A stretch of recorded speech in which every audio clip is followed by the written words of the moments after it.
Our panel is about the state of liberal democracy today and how we can approach it and how we can deal with the situation from the legal point of view. We are not going into the political issues why we have a certain decline of the liberal democracy, which is a specific form of government. Unique form, different from all other forms of government, but there are also certain differences in quality of democracy. And today we can see a general global crisis of democracy. There are new threats from outside and from within. From outside we can see that some democracies are attacked, like in Ukraine. From outside, democratic Ukraine is attacked by autocratic Russia. But in the most democratic countries, there is also a new threat from within. It is a populist threat.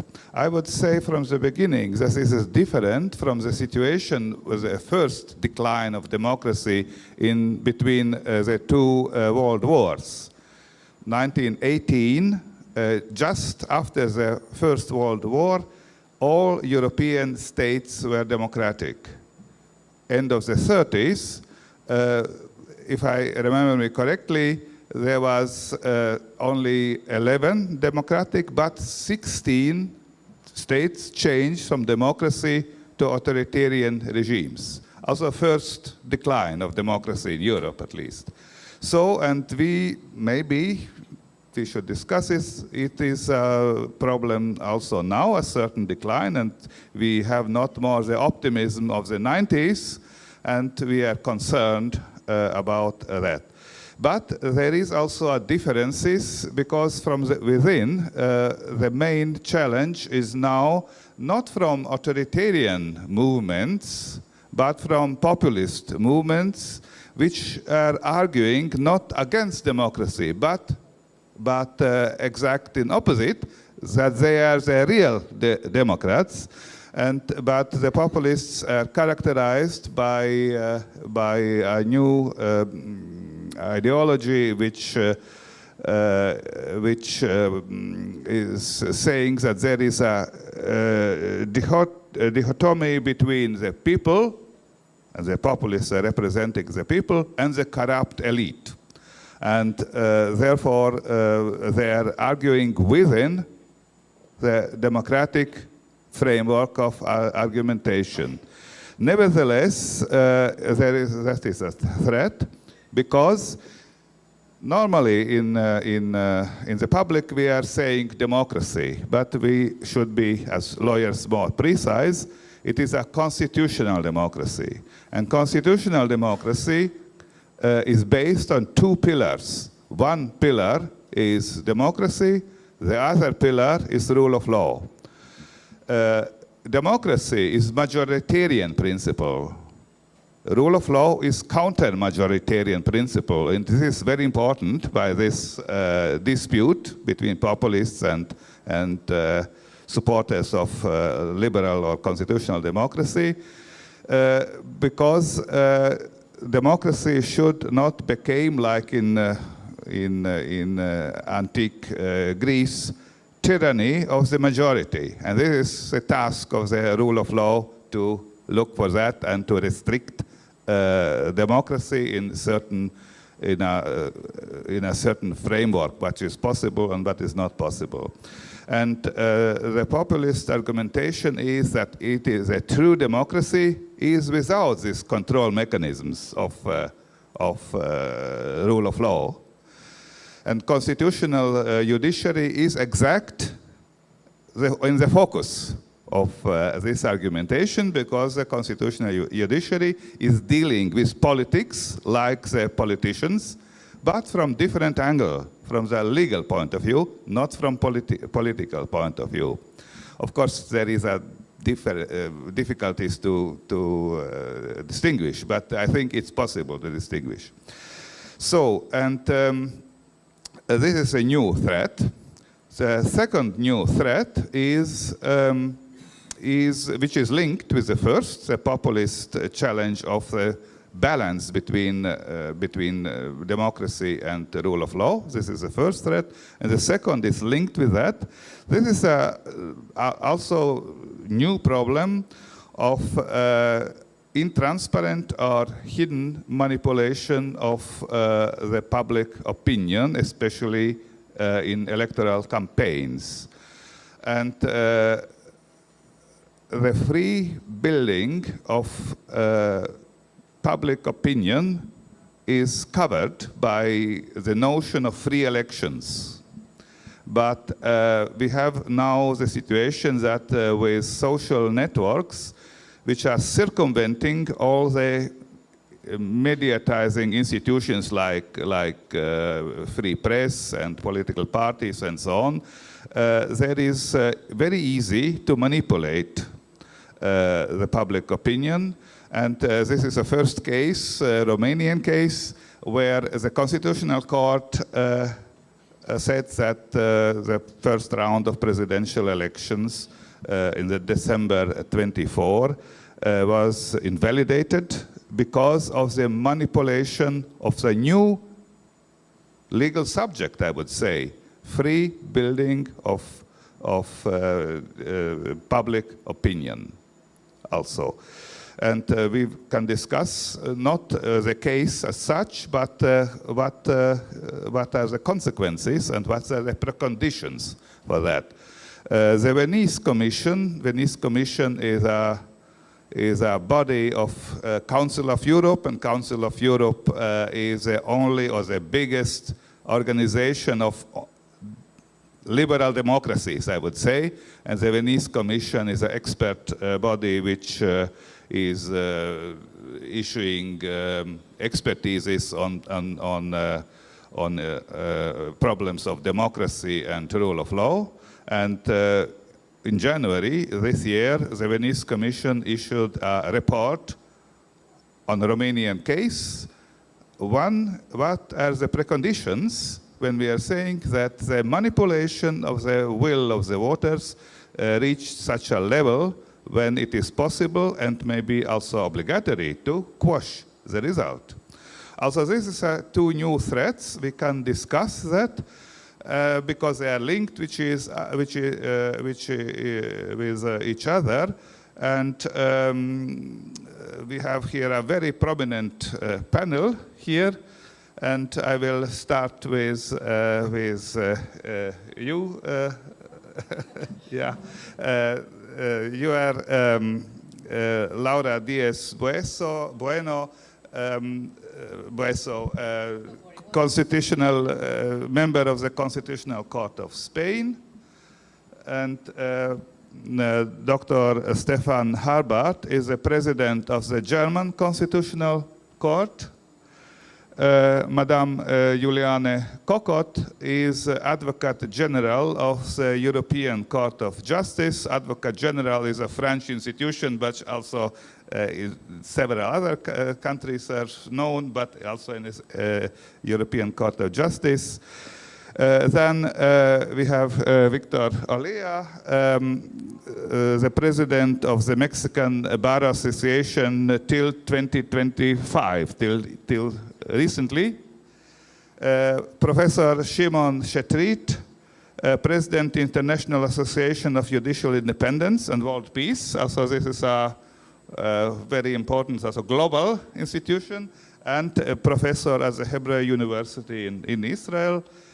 Then following by Madame Marieta Safta, which is a law professor at Titu Maiorescu University in Bucharest.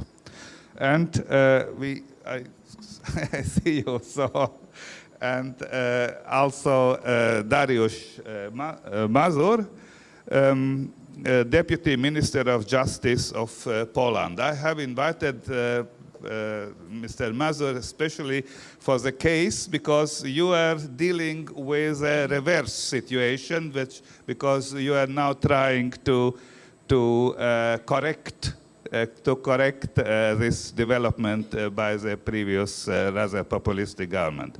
So I think we can start in this order with you, okay, and then we are going further. Sure, sure, for me it's fine. Please. Also 5 to 6 minutes, okay, then short discussion, and then discussion with you. Okay, thank wonderful. You.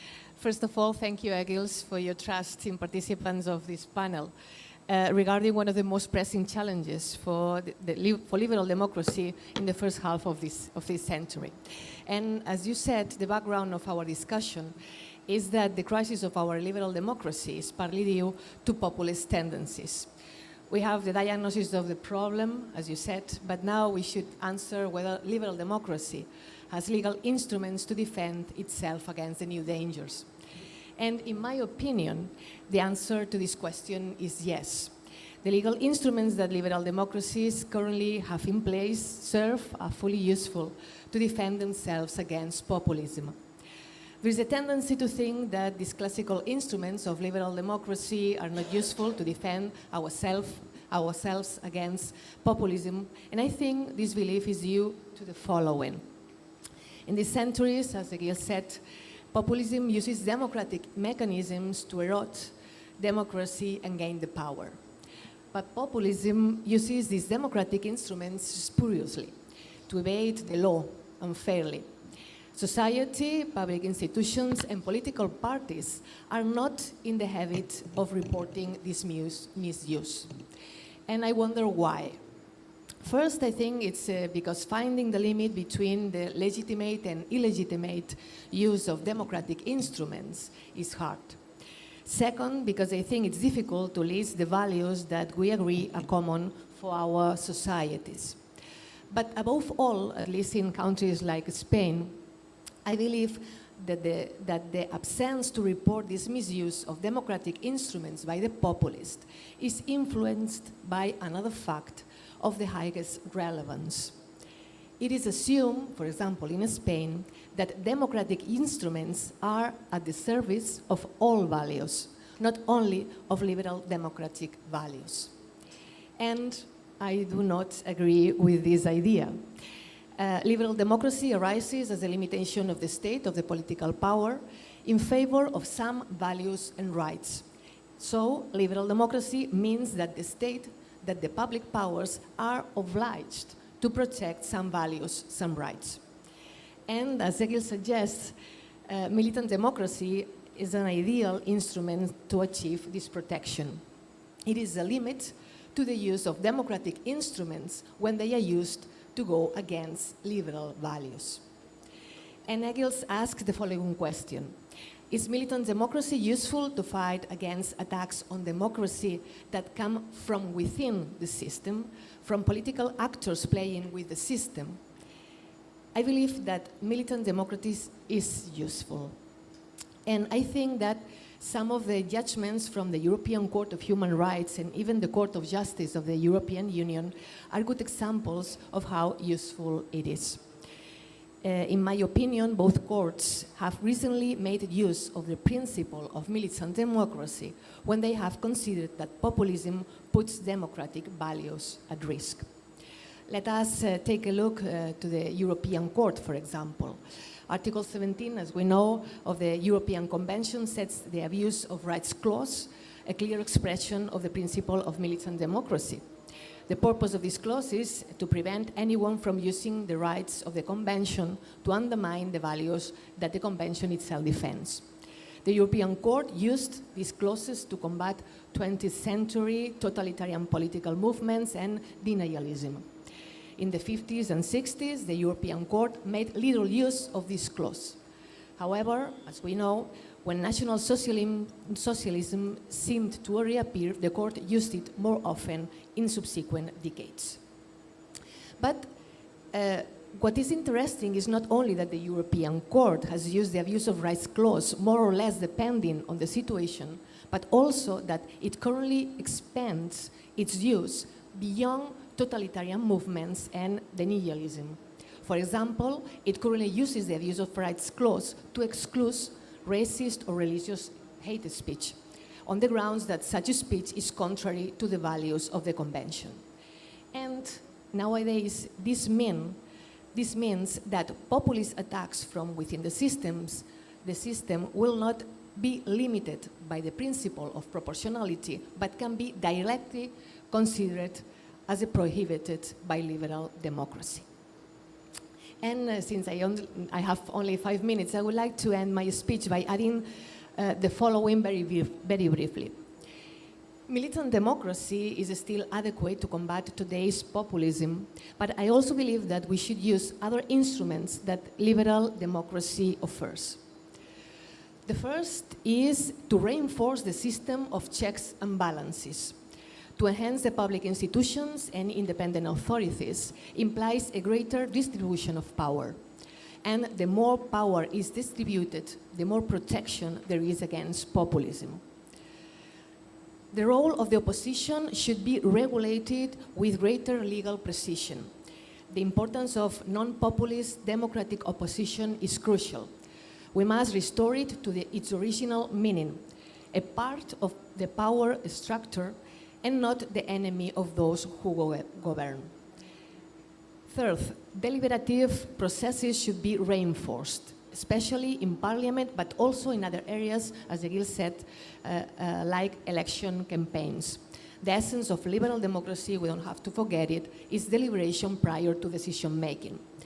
And finally, it is essential to reformulate the regulations applicable to the media. For example, requiring them to disclose the source of their funding, placing restrictions on anonymous information and anonymous opinion, or combating fake news as the EU is already doing. For the moment, I will let it here. Thank you very much, Egils, and thank you for everyone.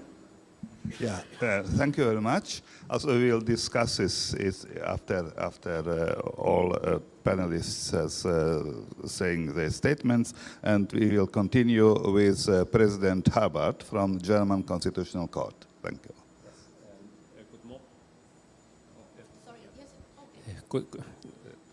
Good morning, everyone. First of all, many thanks to President Levits for having invited to this panel and for chairing it. I will focus on two aspects. First, on the meaning and the relevance of populism, and second, as Laura just has done for Spain, on the idea of our constitution about militant democracy. Populism is often compared to a chameleon in that it constantly adapts to new frames of reference and then enters into an antagonistic relationship with them. According to the well-known definition from Dutch political scientist Cas Mudde, populism is based on the separation described by President Levits of the population in two homogeneous and antagonistic groups: the people on the one side and the corrupt elite on the other. In this respect, populism is a thin-centered ideology which is typically combined with other ideologies, for instance, from the left or the right. But what do the currently growing populist tendencies mean for liberal democracies? At first glance, the relationship between democracy and populism could well be described as ambivalent. At its root, populism is based on the essential democratic demand for popular sovereignty. Against this backdrop, populism is sometimes regarded as a positive stimulus for the democratic system, as it can bring to light deficits in implementing the principle of popular sovereignty and, if necessary, trigger a course-correcting process. At the same time, populism constitutes a real danger, particularly to liberal democracies. I will limit myself to two central aspects in this regard. First, populism attacks central and fundamental components of liberal democracies by invoking popular sovereignty. Liberal democracies are characterized by an intrinsic tension between popular sovereignty on the one hand and constitutionality, or the rule of law, on the other. In a liberal democracy, there are certain constitutional principles which are placed beyond the reach of the popular will. Populists, however, reject any constitutional limitation of the will of the people and thus cast doubt on essential elements of liberal democracy, such as the rights of minorities and independent institutions for the protection of fundamental rights. Second, populism undermines the culture of open debate that is essential for a functioning democracy. The democratic political system is characterized in particular by an open, pluralistic discourse, as well as by the constant and public negotiation of political, economic and social issues. The German philosopher Jürgen Habermas has memorably pointed out that the people only occurs in the plural. In contrast, populism is characterized by anti-pluralism as a result of its claim to exclusive moral representation. Populists who regard the people as a homogeneous unit typically claim that only they represent the will of the true people. In this way, an open democratic discourse that respects diverse points of view and interests is fundamentally called into question. At the same time, populism weakens open, solution-oriented discourse by means of substantial simplification and distortion, particularly through the provocation of emotional reactions, dramatization, and black and white thinking. In this context, a disastrous alliance may form between populist communication and modern mass media. But what does this tell us with respect to the right way to deal with populism? To the extent that populism seeks to abolish liberal democracy, the German constitution seeks to meet this with the instruments of the so-called militant democracy, a concept which is not known in large parts of the world. The concept of militant or self-defending democracy is intended, in the words of the Federal Constitutional Court itself, to ensure that persons with anti-constitutional aims are not able to invoke the freedoms guaranteed by the Constitution and to rely on its protection in order to endanger, undermine, or destroy the constitutional order or the very existence of the state. The concept of militant democracy was developed by constitutional law expert Karl Löwenstein and socialist Karl Mannheim, who both lived in exile during the Nazi regime. Löwenstein accused the Weimar Republic, which was the German state from 1999 through 1930, from 1919 through 1933, of having capitulated to its enemies, and in 1937 appealed for a new concept of democracy, namely that a democracy must defend itself. The words of Carlo Schmid, a famous politician of the Social Democrats in Germany and one of the drafters of our constitution, during a speech before the Parliamentary Council in 1948 are well known. Quote, "For my part, I believe that it is not part of the notion of democracy for it to create the necessary conditions for its own destruction. One must also have the courage to be intolerant of those who want to kill democracy by democratic means," end quote. Unlike the Weimar Constitution, which did not contain any relevant protective mechanisms against its destruction by an anti-democratic majority, the current constitution provides for a number of instruments of militant democracy. I will just mention them very short. First, association whose aims are directed against the constitutional order can be prohibited. Second, parties that by reason of their aims or the behavior of their adherents seek to undermine or abolish the free democratic order can be prohibited by the court. Third, the most potent weapon of the militant democracy potentially is the forfeiture of fundamental rights. That means that an individual can lose certain fundamental rights for a certain period of time if this person misuses those rights to fight against the free democratic order. And finally, the so-called externity clause, which stipulates an unamendable core of the Constitution. So militant democracy is a strong concept with strong instruments. But at the very end of the day, the existence of the free democratic order depends on the opinion of the people. And therefore, the idea of militant democracy should not be regarded as a guarantee to preserving the instrument, but we must understand that at the end of the day, the important thing is to convince people that their lives will be better in a free democratic order, because only then, despite all those helpful instruments, the free democratic order will be strong enough to defend itself against its enemies. Thank you very much for being here.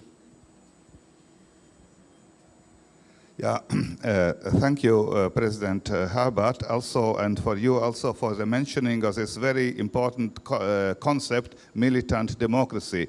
I am using most self-defending democracy. It's maybe a little bit better, but the same meaning.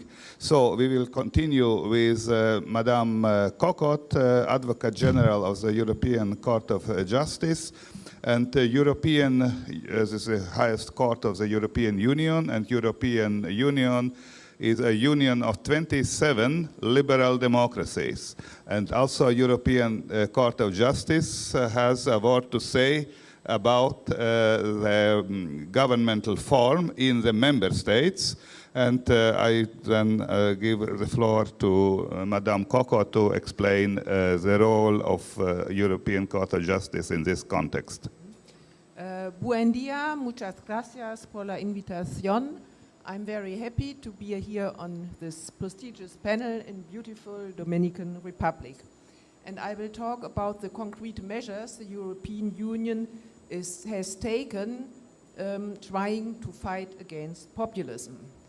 The Commission and the Court of Justice supplement each other, trying to safeguard democracy and the rule of law in the member states and beyond.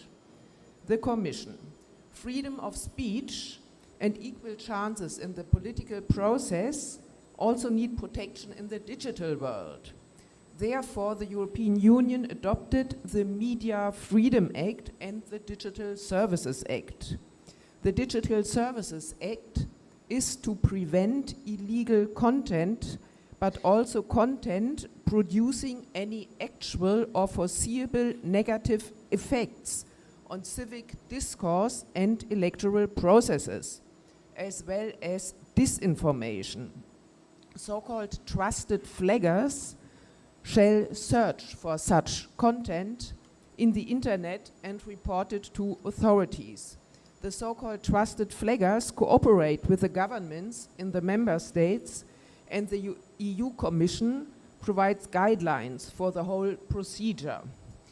According to former Commissioner Thierry Breton, the European Union had initiated such a Digital Service Act procedure in the course of the 2024 presidential elections in Romania, and had intended to do so if in the 2025 German election Elon Musk were to position himself in favor of the AfD political party. The Court of Justice, in its more recent role as the European Union's constitutional court, focuses on safeguarding the rule of law and the values of the Union even beyond its borders. According to its president, direct quote, coupled with the Brussels effect, the principle of autonomy operates as a powerful instrument that promotes liberal values outside the European Union, enabling the Union to operate as a beacon of freedom, democracy, and justice for the wider world. In a world where authoritarian regimes are on the rise, we should all have high hopes for the principle of autonomy of the European Court of Justice, end quote. Autonomy means that the court interprets the terms used in legislation and the treaties without too much consideration of member states' legal practice or public international law. Rather, the court is free to find its own interpretative approaches in light of the values of the Union. Thus, the Court of Justice established a type of constitutional supervision of the member states as follows. Under Article 19, Union Treaty, member states shall provide remedies sufficient to ensure effective legal protection in the fields covered by Union law. Article 2 of the Union Treaty refers to the value of the rule of law. Those two provisions combined, according to the court, is the basis for the Court of Justice's competence to monitor the organization of the member states' judiciaries. The rule of law is not the only value laid down in Article 2 Union Treaty. That provision also refers to democracy and solidarity, among other values. The debate currently is in how far those values, in particular the value of democracy, provide a sufficient basis for procedures before the Court of Justice against member states. In her most recent article, Concretized, Flanked or Standalone, former ECJ Judge Rossi does not exclude procedures against a member state for violation of the value of democracy. The plenary of the Court of Justice is currently dealing with such potential standalone character of the value of democracy in the procedure against Hungary as to its law prohibiting children from accessing content which promotes or portrays gender identities that do not correspond to the, quote, sex assigned at birth, end quote, sex reassignment or homosexuality. By certain violation procedures against member states, the EU Commission apparently had been testing out legal waters how to judicially enforce democracy. The Commission, in its new composition after the 2024 elections, seems to be more cautious in that regard than its predecessor Commission. The Court of Justice and its president, on the other hand, continue focusing even more on the judicial implementation of values as the rule of law and democracy. Are there any risks? The vagueness of certain terms like disinformation in the Digital Services Act has been criticized, and even more so the whole approach of trying to implement democracy top-down. Normally this doesn't work. For the ECJ, this can become risky should its bold and innovative judgments no longer be fully accepted and implemented. Therefore, convincing argument, neutrality, and also legal certainty are so important for the acceptance of the judgments. This is a big challenge for the Court of Justice in view of vague terms, as for example disinformation and unprecise values, including the value of democracy. Let's hope that the court will be successful in so far. Thank you. Yeah, thank you very much, Madam Kokott, about the situation of the European Court of Justice and the competencies in order to defend democracy, liberal democracy as a whole, including the rule of law. And now to Víctor Olea, president or just former president of the Mexican Bar Association. He will speak in Spanish. Thank you, thank you. I will try to explain also in English to the panel, but it's a real honor and privilege to share this panel with this kind of personality. It's an honor.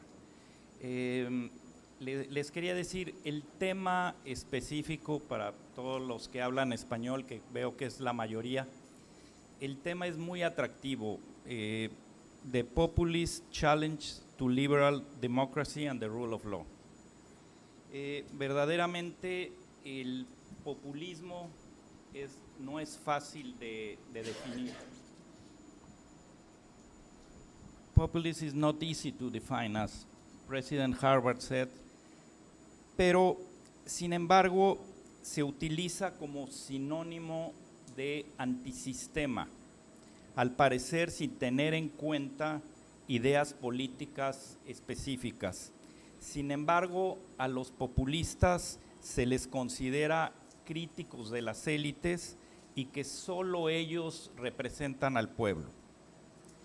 Ahora bien, en el mundo actual estamos francamente invadidos de líderes populistas. Lo más peligroso en mi criterio es que el populismo lleva hacia el autoritarismo. Eso es verdaderamente lo más delicado. Como bien lo describió la conocida periodista y escritora Anne Applebaum en su conocido libro El ocaso de la democracia, ese autoritarismo implica un enorme riesgo no solo para la democracia misma, sino especialmente para el Estado de Derecho. En este panel, y por falta de tiempo, solo me referiré a dos casos, el de México, mi país, y el de los Estados Unidos de América, nuestro poderoso vecino. Comencemos por México, en el que ya tenemos una reforma constitucional aprobada que modifica sustancialmente la estructura del Poder Judicial mexicano en todos sus niveles. Por decirlo menos, este experimento en México, que deriva de un gobierno populista, hay que reconocerlo, es regresivo y yo agregaría muy peligroso. Sin lugar a duda, en el próximo mes de junio enfrentaremos una elección judicial que sin lugar a la más mínima duda tendrá un abrumador abstencionismo y que anticipo será un atronador fracaso. En fin, no podemos regatear ningún concepto.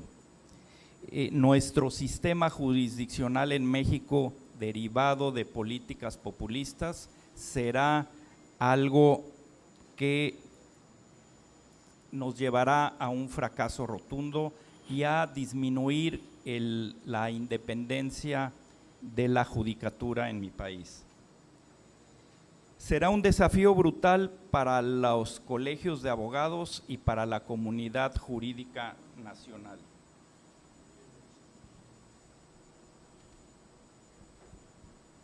Pero el autoritarismo no solo deriva en México, y por eso les decía que quisiera yo abordar temas también de nuestro vecino país, Estados Unidos de América.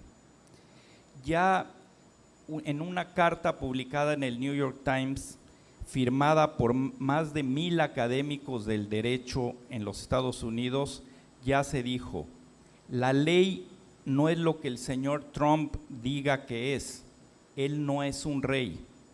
Y en efecto, hemos todos constatado que también en los Estados Unidos se empiezan con conductas francamente populistas a llevar a cabo el desacato, como también sucede en México, a resoluciones jurisdiccionales. Tenemos el ejemplo claro de aquellas resoluciones que ordenan o no trasladar o regresar a aquellos migrantes que han sido deportados ilegalmente a esta terrible cárcel de El Salvador. También la invasión de competencias en base a decretos, las críticas y embates contra los jueces por parte del Ejecutivo en Estados Unidos, los choques entre el presidente Trump y el presidente de la Suprema Corte norteamericana, y a últimas fechas el memorándum presidencial que afecta a las firmas legales de abogados que consideran están atacando políticas del presidente americano. Esto es de la mayor gravedad, ya que más allá de su dudosa constitucionalidad de este tipo de decretos que afectan el ejercicio de la profesión de abogado, a los clientes de los profesionales del derecho, y también, ¿por qué no decirlo?, implica la persecución del gobierno americano a la profesión legal cuando se litiga en contra de diversas dependencias gubernamentales. En suma, también no solo en México, sino en Estados Unidos nos encontramos ante graves ataques a la independencia judicial. Veremos a futuro si esas intentonas autoritarias y de grave retroceso democrático pondrán o no en peligro en ambos países la situación del Estado de Derecho. Yo opino que esto traerá una erosión importante a la democracia, no solo en México, sino en Estados Unidos. Muchas gracias. Thank you very much. Thank you very much for this explanation, especially in Mexico, as I know that there is a plan also to introduce elections of judges. And of course, you are specialist for judicial independence, Professor Shetreet. Maybe then you can follow now about this and other questions. Yeah. Thank you, President Levits, for the invitation and for gathering such a distinguished group of panelists in a short time, I have to say. So that shows how concerned you are with the situation of populist movement around the world, and which is in fact increasing. It's not decreasing, but increasing. I would like to make 4 comments about this issue. One is to introduce some conceptual discipline into how we define democracies. That's one. The second is to give the patterns of interference with the fundamental rights and judicial independence, etc., in the various countries, just the patterns, of course. And third, which we already discussed, is the issue how the judiciary and the legal system responded to this challenge. And the fourth comment will be on the digital challenge, where you mentioned already, Mr. President, the Romanian case, which is a revolutionary decision.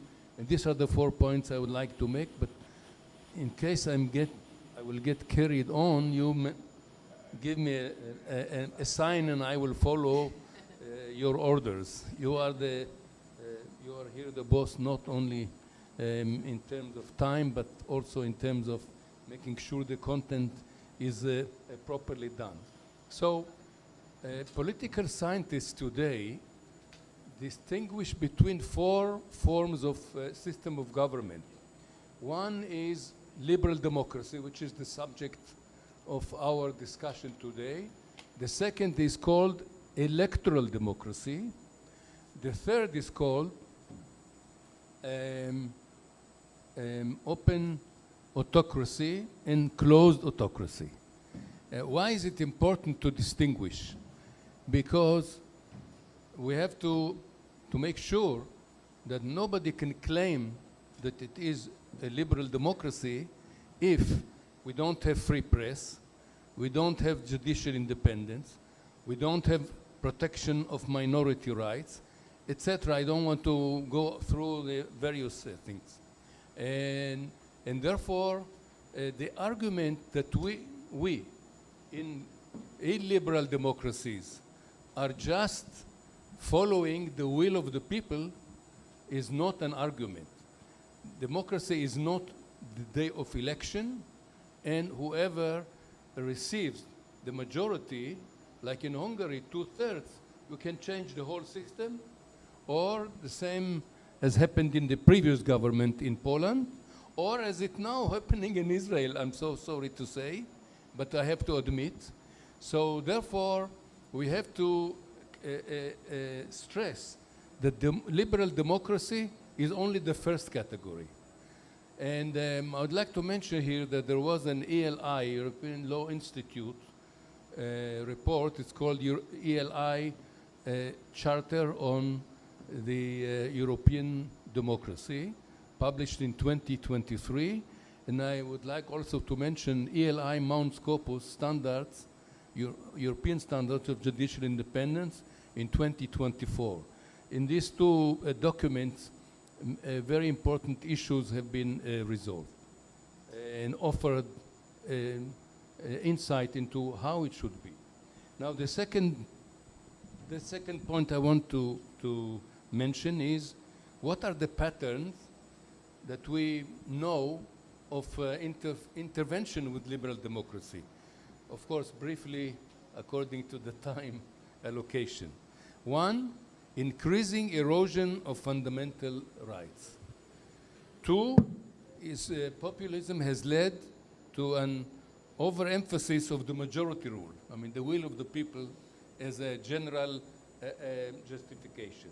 Third is the unregulated power of digital platforms that has introduced a new layer of democratic vulnerability. And fourth, the doctrine of defensive democracy that has to be exercised more forcefully by the courts in order to defend. Now, I would like to mention, just by reference to already what was mentioned, what are the legal responses that were used. One, of course, we call it the abuse of power of the constituent authority, that even the constituent authority is limited to in certain issues. And another concept is the constitutional amendment. This is two doctrines that are used when we don't have eternity clauses, like in the Grundgesetz. And so these two doctrines serve as a substitute to limit the constitution, any legislature who wants to change basic core values of the constitution of any country. In Israel, it was used, both doctrines were used last year, and a basic law amendment was struck down when it attempted to block judicial review of government decision, and also another case where there was a special ad hoc or personal legislation to block disability of the prime minister. In these two cases, these doctrines were used as a response to this issue. And finally, I want to make the comment about the digital fake news and digital campaign. Following what has took place in Romania, we have to not only wait until the court finds that the whole election should be invalidated, but we can take actions prior. For example, technological matters to make sure that identity of anything that is put on the media is recognized, and some very technical technologies that have been used already. And when this is misused, then we can go to the landmark case of Romania. But I think much more effort have to be invested in devising, regulating in advance, and not wait until the fake news, disrupts the right will of the people in the elections. Thank you. Thank you very much, Professor Shetreet. I think it's very important that you differentiated the different forms of democracies. There are democracies and authoritarian regimes on the other side. But within the democratic groups, there are also certain subgroups, and the full democracy, accordingly to certain monitoring indexes, are only in 25 states, including from this part of you, Costa Rica, but also Spain. Then there are, I think, 40, and Germany also, yeah. Yeah, also. 25 only, then, but not US, for example. Then more or less 40 states are flawed democracies with different deficiencies, and then the rest are non-democracies. So we can see. And the problem which we're discussing here is a backsliding of liberal democracies to deficient democracies first, and maybe after, then also to authoritarian regimes. Whether we can have some obstacles to this backsliding. So thank you very much. And now to Professor Marieta Safta. Your Romanian case is mentioned several times here, and maybe you can give your opinion on that. Not so much in terms of the facts.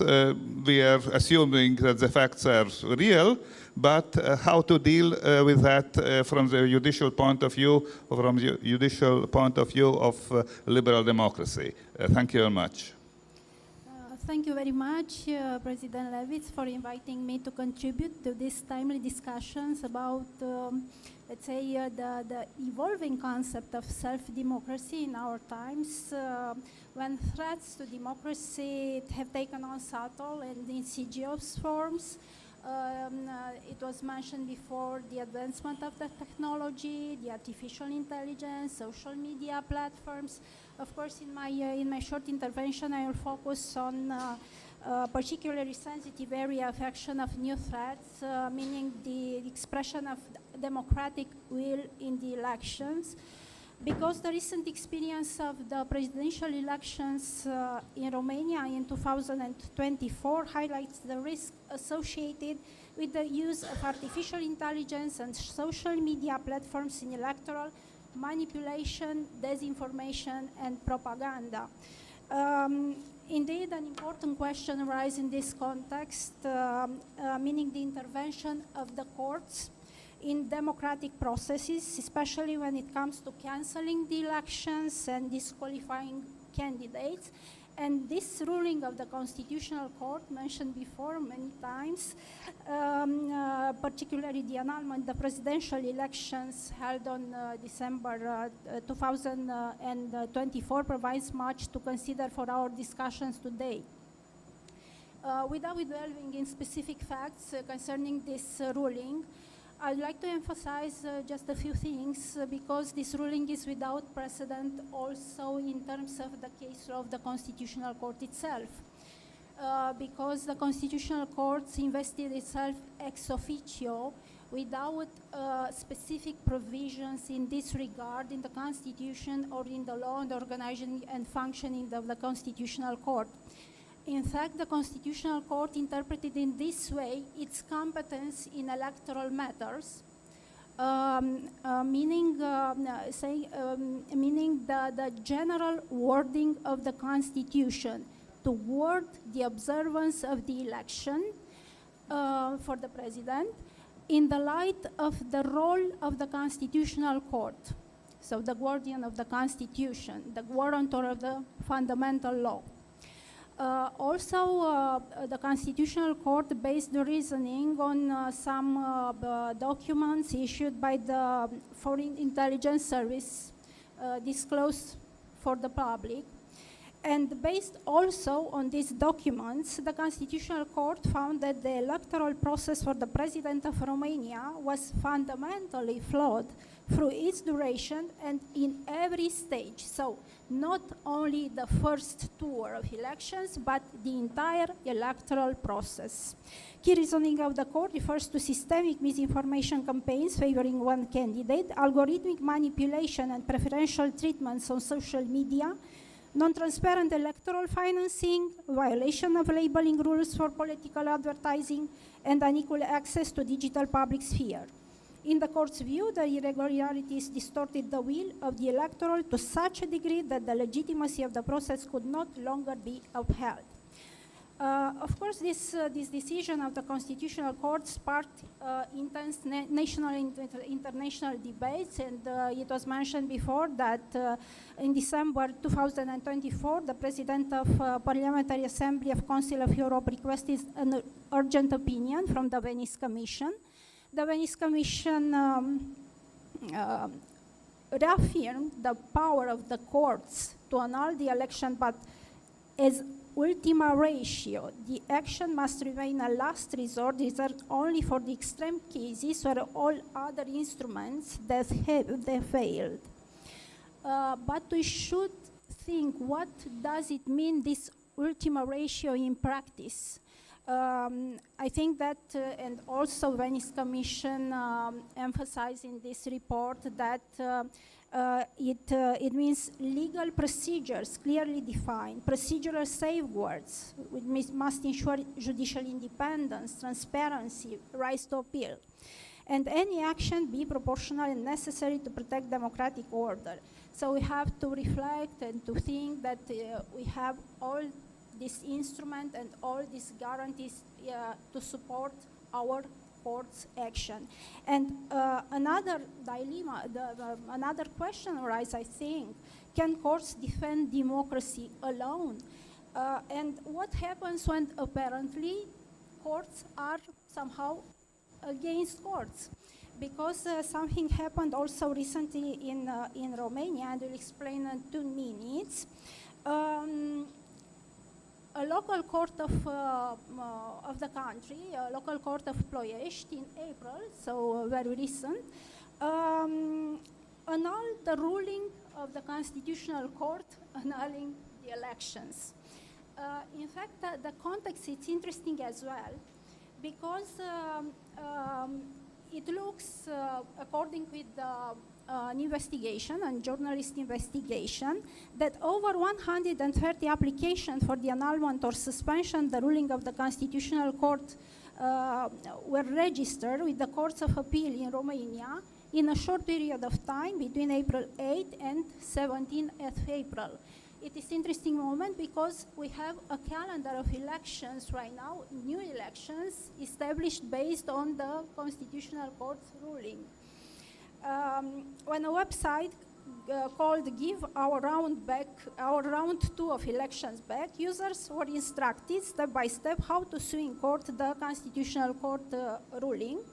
And this model of action against the Constitutional Court ruling, initiated apparently by a former judge, circulated on TikTok and was appropriated by anyone who wanted. But only one judge in a regional court upheld this application. But this singular decision created a lot of debates in our system, a lot of position in favor or against the court, and against or in favor the judge who pronounced the decision. But also it was interesting that we had immediate institutional reaction. The Electoral Bureau, the Central Electoral Bureau, issued a press release explaining to all the people that the calendar, yes, the calendar of the elections will continue. And in one day after the ruling, the High Court of Cassation of Justice admitted the appeal filed by the Constitutional Court and the General Prosecutor's Office. And I will close this story and this idea with the affirmation that the episode itself and all these stages and all these struggles highlights both the power and fragility of judicial institutions standing against the populist backlash and digital mobilization. And these days in the public discourse in Romania was reminded a proverb that said, "A fool throws a stone in a pond, and a 10 wise men struggle to get it out." And I think, according to the previous speech, that it's not about only to take the stone. It is about the prevention and to develop instruments to prevent all these facts to happen in our democracy. Thank you so much. Yeah, thank you very much. And maybe thank also to Romania to give this revolutionary decision which we can discuss. And because it's, maybe we will need that, maybe for other countries, but we should develop certain preconditions of such kind of decision. And this is a theoretical issue.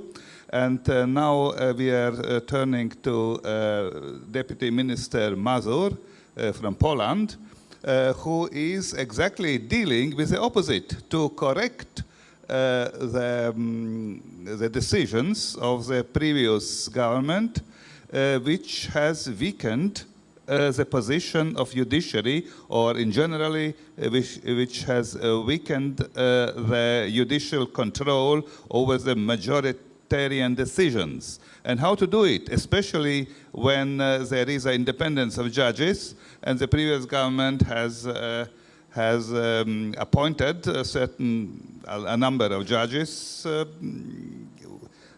legally or illegally, and I think you can answer this question, and maybe this is a little bit hope that it is possible to reverse such decisions. Please, Minister Mazur. Thank you very much for giving me the floor. I will stand during speaking, firstly to show the respect for the audience, secondly because I'm a criminal judge, sitting as a judge for 28 years, and I don't want to sit anymore. I've been seconded to the Ministry of Justice only 1 year ago, so not a long time. So what I'm going to say will be from the point of view of rather of a judge than a politician, because I still don't feel a politician. So, buenos dias, good morning to everyone. I want to start from the short resume of what has happened in Poland during recent 8 years, between 2015 and 2023. What we faced then was the anti-democratic backsliding, which was done via salami tactics, so step by step. During this time, one institution after another responsible for sustaining democracy and rule of law was politically subordinated. It started from merging positions of Prosecutor General and the Minister of Justice in 2016. Then we face unconstitutional assumption of political control over the Constitutional Tribunal, which excluded real control of the constitutionality of the draft laws, and it happens in December 2016. Then in 2017, we face taking administrative control over the ordinary courts by carrying out a purge of the court presidents, which were dismissed by the former Minister of Justice one after another without giving any reasons. Then in 2018, we faced taking political control over the process of appointment and promotion of judges by transferring the right to elect 15 judges members of the National Council of the Judiciary from the bodies of judicial self-government to the parliament, which was dominated by only one party. Then the next step was politicization of the disciplinary proceedings against judges. There was a moment in which I faced 5 disciplinary proceedings for speaking out in the public. One is still in progress. Then we faced gradual assumption of political control over the Supreme Court through creation of 2 new chambers, the disciplinary chamber, top disciplinary court for judges, and extraordinary control and public affairs chamber, which has the control over legality of elections. Then the judges were prevented from challenging the legal status of falsely shaped National Council of the Judiciary and from challenging the legal status of defectively appointed judges. It was introduced by famous or rather infamous Mazur Act, which prohibited judges from application of EU law under the threat of professional death, under the threat of removal from profession. And then we face gradual process of taking control over ordinary judiciary over Supreme Court by staffing ordinary judiciary and Supreme Court with falsely nominated and promoted judges with participation of this non-constitutional National Council of the Judiciary. What was the perception of Polish judges, independent Polish judges, of this entire situation? At that moment, we understood that the rule of law is like oxygen. What do I mean? In normal times, you don't notice the rule of law. You just breathe with full lungs. The rule of law seems transparent. As soon as it is limited, then you are out of breath and you feel strangled. That's what we felt, we independent Polish judges, for 8 long years.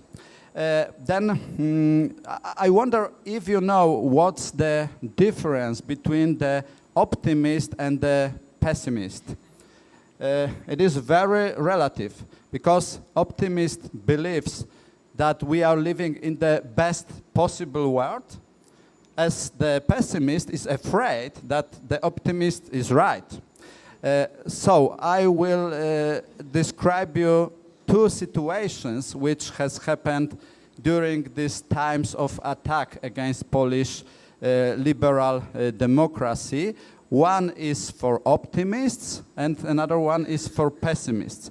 So the situation for the optimists. When this attack on the independence of the judiciary was developing, we sometimes felt completely helpless. We had a feeling that we are not able to resist efficiently, in spite of the fact that we as judges did everything what we could. And then suddenly the government, in the former government, under the auspices of the party which name was and still is Law and Justice. And it is the most ironic name for the political party you can imagine. So in the middle of 2017, they came with a very simple idea of reforming of the Supreme Court. What was the idea? The idea was that on the day after the new legal act will enter into force, the terms of office of all judges of the Supreme Court will expire, and then the Minister of Justice from Law and Justice will appoint their successors. As simple as possible. And we as judges were really frightened of this idea. And then suddenly something very strange happened. It looked for us as a miracle. In normal times, the problems of independence of the judiciary are not very popular among the society. But in this particular moment, one of the Judicial Association distributed through social media the idea of creating of chains of lights around the courts. And it started the biggest wave of anti-populist demonstration in Poland. The demonstration lasted for 8 consecutive days, and they were growing in force every day. People were gathering around courts in 300 Polish cities. In top moment, 2 million people were protesting. And because of that, President Duda, who is ex-member of Law and Justice, vetoed this draft law, and he rescued independence of Polish Supreme Court to such an extent that this institution, which was going to be assassinated within one day, is still until today in 40% independent, because 40% of judges are still independent. This shows the power of the society, which understands the meaning of independence of the judiciary. This was this positive example. Now, Mr. Mazur, maybe you can turn to your measures, what you are doing in order to reverse the situation. To reverse the situation, we have just prepared the new legal acts regarding particular areas of the judiciary. We have to prepare the new act on the National Council of the Judiciary, which is going to be independent from political factor and which is going to be elected by judges in transparent elections. And this draft law is already drafted. Unfortunately, President Duda has sent it to the Constitutional Tribunal, which is a kind of anchor of autocracy, so it's in the fridge. We have to prepare the new law on the Supreme Court to liquidate these two newly created chambers and institution of extraordinary complaint, which was introduced during Law and Justice time, which undermines the stability of the legal system. We have to prepare the new draft law on the structure of ordinary courts in order to rebirth the judicial self-government, to rebuild the proper disciplinary proceedings for judges. And the biggest challenge is to prepare the draft intertemporary law, which will heal the legal status of not properly appointed judges, both in the ordinary and in the Supreme Court. And these draft laws are ready, but we have to wait until the change of the president. But I wanted to give this negative example just for the end. Because after this vetoing of this law on the Supreme Court, the previous government prepared a huge anti-judicial campaign, which was called the Blackboard campaign. What was the idea?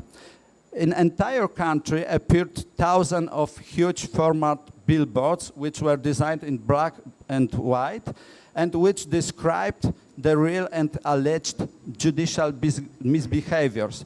Some of these examples were true, some were false, some were manipulated. And one of the judges very aptly commented at that time that in the situation in which one of the branches of state power pays negative black PR campaign against another branch of power of the same country is so peculiar that even George Orwell or Monty Python couldn't have invented it. And that's another thing which we have faced in Poland during this anti-democratic backsliding. What's the conclusion? The conclusion is that we are living in very, very dangerous time in which those people, those politicians who give simple answers to complicated questions gain popularity. So we all judges and all academics of law should consolidate and should resist to such dangerous tendencies. Thank you very much. Thank you very much, Minister Mazur. You explained so in detail how the populist governments are dealing, taking over the judiciary, and also the difficulties how to reverse that, but you are trying, and I assume that you will succeed. So it is, but one of the problem is why there is a justification, should be a justification for application of further development of militant democracy, but you, President Harbarth, and you mentioned is that such developments are irreversible normally. Without revolution, it is very difficult to come back to the liberal democracy from a flawed democracy. You are an example of that there is maybe possible, but it is very dangerous and it's very, so to say, not sure. So we can then open the discussion to the public, and you can put short questions maybe to specific participants, and then we can go to the discussion. Please, I see already.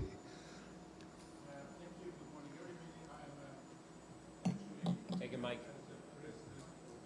Oh.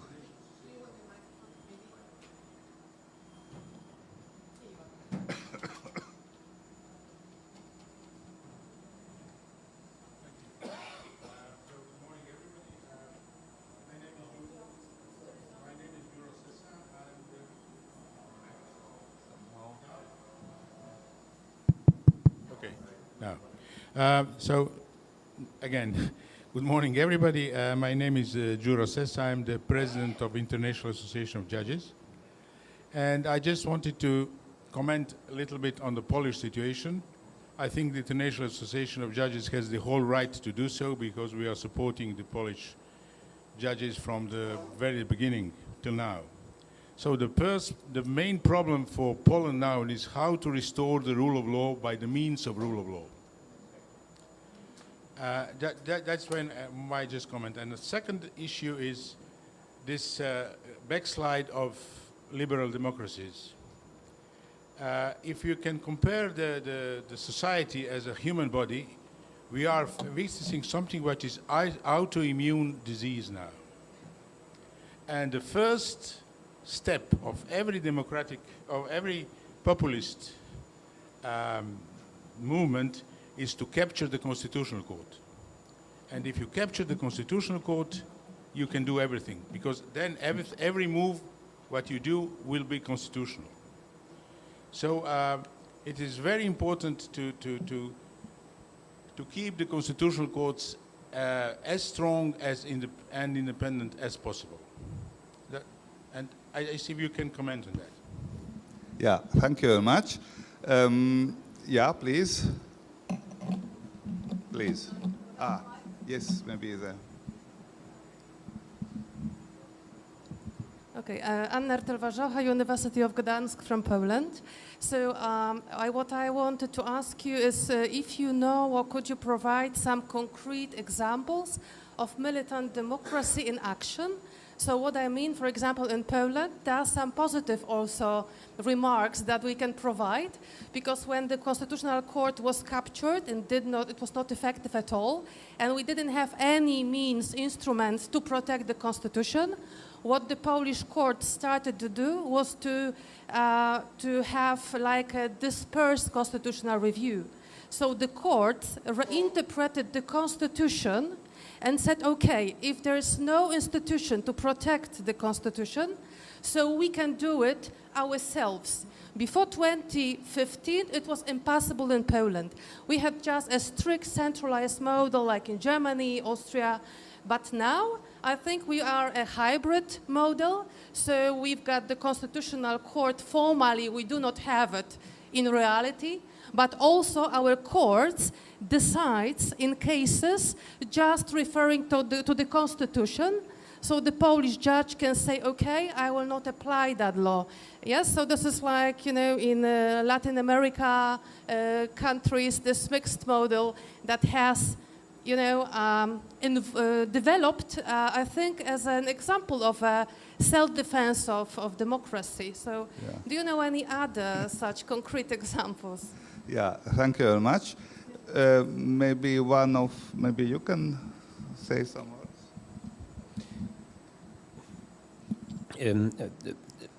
In our constitution, we do not have any explicit provisions as to how the idea of the militant democracy works in terms of how to defend against the attempt to capture the court. So we do not have something like a special instrument like a prohibition or ban of political parties and things like that. But what we have, and I think what is very important, is a well-thought concept of the election of justices. So let me show it in our case. So there is not one instance that appoints or elects the justices, but there are two bodies, two chambers of parliament. Each chamber requiring a two-thirds majority, which is very difficult to get. And third, the elections do not take place at the same point in time. But something like every year or every second year, a number of elections has to be made. And that means even if you have a majority in parliament, it is very difficult to capture the court because you need a 2/3 majority for maybe 6 or 8 or 10 years in both chambers of the parliament to really get a majority of the court. So first comment, I think it's very important to have really a convincing model of separated of the separation of influence on the election of justices. And second comment, what is really key, I think, is what Shimon said, that we think about is there an unamendable core of the Constitution, even though it is not explicitly stipulated within the Constitution? So we see this notion in many countries, and I think there is something like that, because, for example, if you have a catalogue of human rights in a Constitution, I think this is an implicit guarantee of an independent judiciary that cannot be amended or set aside, because if you change the Constitution in a way to make sure courts are no longer independent, then the entire catalogue of fundamental rights loses its value. So I think we must understand that in jurisdictions in which those provisions do not exist explicitly, one has to develop ideas as the basic structure doctrine in India or in Bangladesh and many others to make that true. And if those two instruments, good election system and unamendable core, then I think the courts are quite in a good position. Good, it's a usable recipe. For that, there are maybe 1, 2 other questions, short.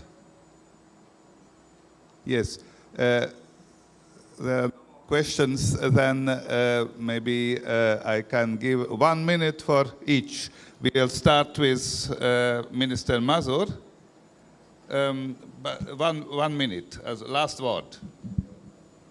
Well, the last word is that, as my colleague from Gdańsk has noticed, in Poland, for example, constitutional control currently works in a kind of emergency mode. We doesn't have what we like, so we like what we are able to provide for the benefit of the society. But my hope is that, and I do strongly believe, that our current government will be able to reverse this awful situation. We have already prepared the draft law on healing the legal status of falsely appointed and nominated judges. We presented it for the opinion to the Venice Commission, and we really do hope that during the Polish elections, which are going to take part in May and 1st June this year, the pro-democratic president will win, and we will be able to fully restore the rule of law in Poland. That's my wish. Thank you. Thank you, Minister Mazur. Professor Safta. As a concluding remark of the panel, I think that the democracy, the protection of democracy, could not rest and should not rest only in the hands of the courts and I don't know, other institutions, because you asked about also the design of the Constitution in order to ensure this self-defending democracy. It is our shared responsibility, and it must start with education, with civic education for the future generation. It was thus discussed also in the opening of the Congress, and I agree with it. Thank you very much, Professor Shetreet. 2 points. One is that the role of the courts in crisis time is very important to emphasize that it is not a normal time. So maybe in normal time, courts have to be more cautious to intervene and should allow some kind of activity by other branches of the government. But in crisis time, as we have already heard, It is the duty of the court to be active. And I can say that if the judiciary will not defend democracy, democracy will not defend the judiciary. Thank you. Thank you very much. It's a very good conclusion. So, please, Mr. Olea. Yes, well, I just can say that populism and authoritarianism are really very dangerous regarding the rule of law. The cases of Mexico and United States are very, very dangerous also. And the independence of the judiciary is vital to really have something to do as lawyers against populism. Thank you. Yeah, Madam Kokott. I agree with President Stephan Harbarth that the process of electing the judges is very, very important, and judicial self-organization is not necessarily the better approach, because, for example, in Germany, I think recruitment of the constitutional judges with participation of the parliament works quite well. Yeah, thank you. President Harbarth. I will conclude by asking you to understand your roles not as some kind of legal technicians, but as strong promoters of the rule of law. So it is up to us as lawyers to explain the people that and why without the rule of law there is no freedom, there is no democracy. So please go out and tell everyone and act as a personal a beacon of the rule of law. That is probably more helpful than many mechanics in the Constitution. It's not mine. Thank you very much. Well, I think my last word is to say that the fight against populism is also related with a democratic culture. I think that we should know, we know that democracy needs Democrats, and a good democratic constitution does not guarantee democracy. Mutual tolerance and institutional restraint is also necessary, and I think this is very important at the point that we are now. Thank you. Yeah, thank you very much for the participants of this discussion, for all participants. And I think we can conclude to think that liberal democracy is now in danger, in crisis, but there are also judicial means, but judicial means not the only one. There are political and so on, but also judicial means like militant democracy, which can, to a certain extent, defend liberal democracy against backsliding. Thank you very much. And see you in the next panels again.